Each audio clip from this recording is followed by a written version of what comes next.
तो आज के इस वीडियो में हम डिस्कस करने वाले हैं 30 अंश तथा 60 अंश के लिए त्रिकोणमितीय अनुपातों का मान क्या होता है। इससे पहले वाले वीडियो में हमने देखा था कि साइन 0 और साइन 90 की वैल्यू क्या क्या होती है, किस तरीके से उसको हम वेरीफाई करते हैं। ठीक उसी तरीके से हम यहाँ बात करेंगे कि इसके लिए 30 अंश और 60 अंश के लिए सिर्फ साइन के लिए ही नहीं, अन्य त्रिकोणमितीय अनुपात जितने टोटल 6 होते हैं उन सभी के लिए हम लोग डिस्कस कर लेंगे कि 30 अंश और 60 अंश के लिए सबका वैल्यू क्या होता है। आगे हमको इनको क्या करना है, रिमेंबर करना है, लेकिन हमको प्रूफ भी करने आना चाहिए कि किस तरीके से त्रिकोणमितीय अनुपातों का मान निकाला जाता है। ठीक है, चलते हैं देखते हैं किस तरीके से इन्हें वेरीफाई करेंगे। सबसे पहला काम हम क्या करते हैं, एक समबाहु त्रिभुज की रचना कर लेते हैं जिसकी भुजा की लंबाई कितनी होती है, 2a करके होती है।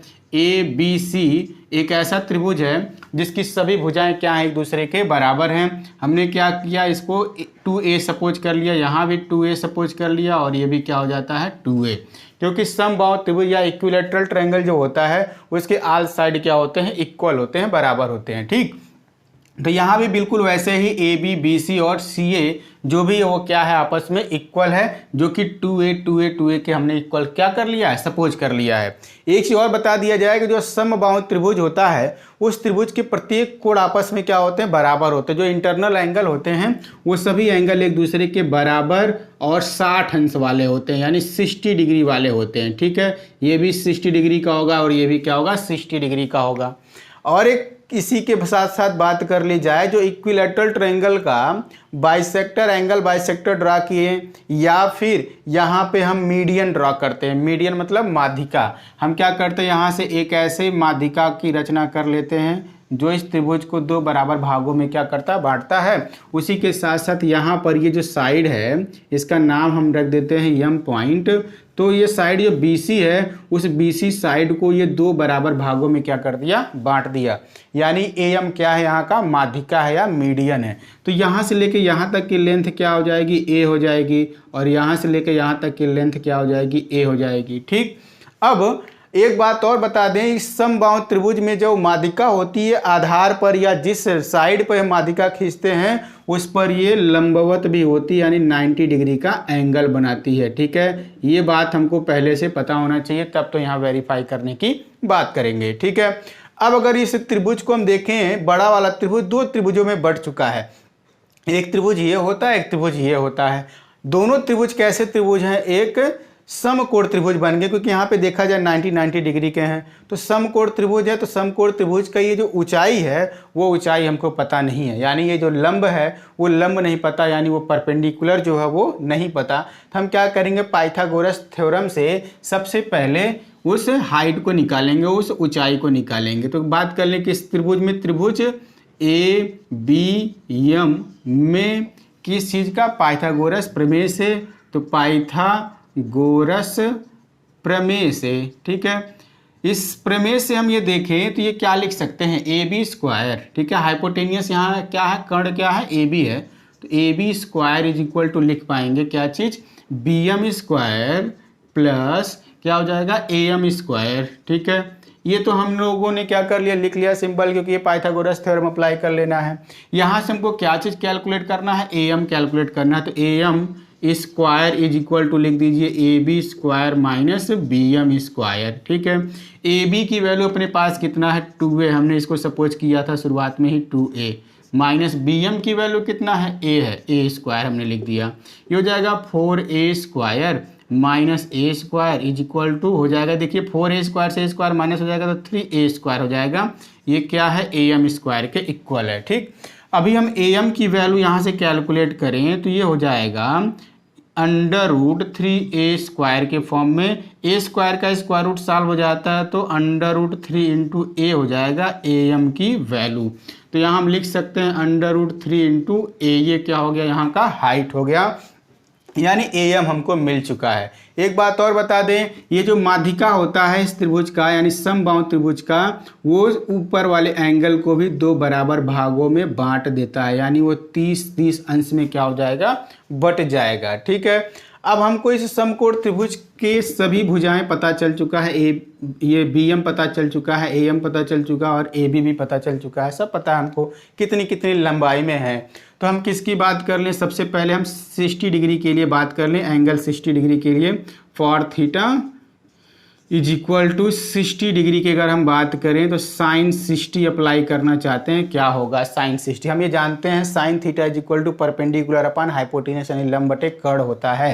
तो चलिए √3 यहाँ पे हमने पहले लिख दिया AM अपान क्या चीज़ AB, तो AM की वैल्यू कितना है √3 इंटू A है और AB की वैल्यू कितना है 2A है, तो A से A कैंसिल हो जाएगा तो √3/2 क्या हो गया साइन 60 की वैल्यू। तो यहाँ से देयर इम्प्लाई करके हम लिख सकते हैं साइन 60 की वैल्यू जो होती है वो √3/2 होती है। ठीक, अगर यहीं से कोसेक की वैल्यू निकालना चाहें, कोसेक 60 की वैल्यू कितना होगा, तो ये अपोजिट हो जाएगा क्योंकि साइन का उल्टा क्या होता है कोसेक होता है। तो यहाँ पे कोसेक की वैल्यू क्या लिख पाएंगे 2/√3 हो जाएगा। ठीक है, साइन का तो हो गया काम। इसी तरीके से कास 60 की वैल्यू अगर लिखना चाहें हम तो बेस अपन हाइपोटेनियस होता है, नहीं आधार बटे कर्ण होता है। तो चलिए उसको लिख देते हैं BM अपान क्या चीज़ AB, ये हो गया बेस अपान हाइपोटेनियस, BM की वैल्यू A है और हाइपोटेनियस की वैल्यू 2A है, A से A कैंसिल हो जाएगा यानी 1/2 हो गया। ये हमारा कास 60 हो गया। अब ठीक है, कास 60 इज इक्वल टू 1/2 हो गया। कास का अपोजिट क्या होता है सेक होता है, तो सेक 60 इज इक्वल टू अगर लिखेंगे तो 2/1 यानी क्या हो जाएगा 2 हो जाएगा। ठीक है, इसको भी कैलकुलेट कर लिया हमने। फिर बात है किसकी, tan की। tan 60 की अगर हम कैलकुलेशन करते हैं तो ये क्या होता है परपेंडिकुलर अपान बेस होता है, याद रखेंगे परपेंडिकुलर अपान बेस, यानी यहाँ क्या है AM है, AM अपान क्या हो जाएगा BM। ठीक है, AM अपान BM, AM की वैल्यू कितना अपने पास √3A है और BM की वैल्यू कितना है A है, तो A से A क्या होगा कैंसिल हो जाएगा, आ जाएगा √3। तो यहाँ से tan 60 की वैल्यू हमको मिला कितना √3 मिला, और tan का अपोजिट क्या होता है काट होता है। ठीक है, तो काट की वैल्यू अगर हम लिखना चाहेंगे काट 60 की वैल्यू तो कितना हो जाएगा 1/√3 हो जाएगा। ठीक, इस तरीके से हम tan 60 cos 60 और sin 60 के साथ साथ उनके रेसिप्रोकल वाले ट्रिग्नोमेट्रिक रेशियो को भी हमने क्या किया कैलकुलेट कर लिया। अब बात कर लें सभी 60 का तो हमने कैलकुलेट कर लिया, तो बात कर लें किसका 30 के लिए, 30 डिग्री के लिए क्या क्या सारा वैल्यू आता है। तो चलिए इसको अभी कैलकुलेशन कर लेते हैं।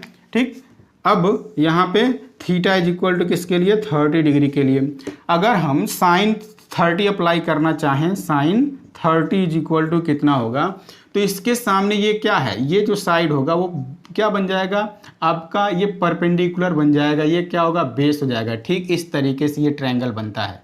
ठीक है, इस तरीके से कैसे बना सकते हैं हम लोग, ऐसे करके ये हो गया, ये अपना 30 डिग्री हो गया, ये अपना 60 है। ठीक, इस तरीके से इसके सामने जो साइड है ये क्या परपेंडिकुलर हो गया, ये क्या है बेस हो गया और ये क्या हो गया हाइपोटेनियस हो गया।